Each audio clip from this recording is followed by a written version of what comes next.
Hello bachcho, let's read the question. The question says that two elements two elements A and B having have following electronic configuration. दो elements A और B है, दोनों का electronic configuration यहाँ पे आपको given है and पूछा गया if expected compound formed by A and B is AXBY then sum of value of X and Y is. अब यहाँ पे ध्यान से देखा जाए तो outermost पे यहाँ पे दो इलेक्ट्रॉन्स है और इसके outermost में टोटल कितने इलेक्ट्रॉन्स है? 5 इलेक्ट्रॉन्स है। ठीक है, अब अकॉर्डिंग टू ऑक्टेट रूल चलते हैं। ऑक्टेट रूल के हिसाब से कोई भी एलिमेंट्स या फिर अगर एटम की बात करें तो बॉन्डिंग में पार्टिसिपेट इसलिए करते हैं ताकि वो अपने ऑक्टेट को कंप्लीट कर सके।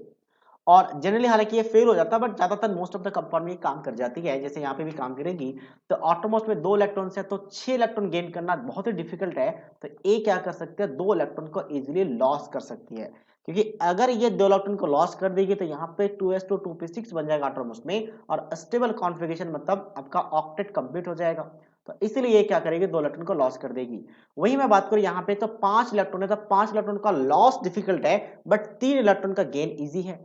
तो ये जो बी है ये क्या करेगी, 3 इलेक्ट्रॉन्स को इजीली गेन कर लेगी और गेन करने के बाद ये भी अपने ऑक्टेट को कंप्लीट करेगी, जहां पे आउटर मोस्ट में लिखा जाएगा 3s2 एंड 3p6। तो दोनों ये ऑक्टेट को कंप्लीट कर चुके हैं। अब दोनों के बीच में कंपाउंड कैसे बनाएंगे, दोनों के बीच में अगर कंपाउंड बनाना हो तो बहुत ही सिंपल ट्रिक है कि दोनों आयंस को लिखे आपस में एरान और कैटायन को और दोनों का क्रॉस मल्टीप्लाई कर दे कुछ इस तरीके से। तो ये क्या बन जाएगा, A3B2 बन जाएगा। मतलब x इक्वल्स टू 3 है, y इक्वल्स टू कितना 2 है, तो x प्लस y पूछा गया तो कितना हो जाएगा आपका 5 आ जाएगा, जो कि ऑप्शन डी के साथ मैच कर रहा है। That means option D is the right answer of this question. I hope you understood it well. All the best.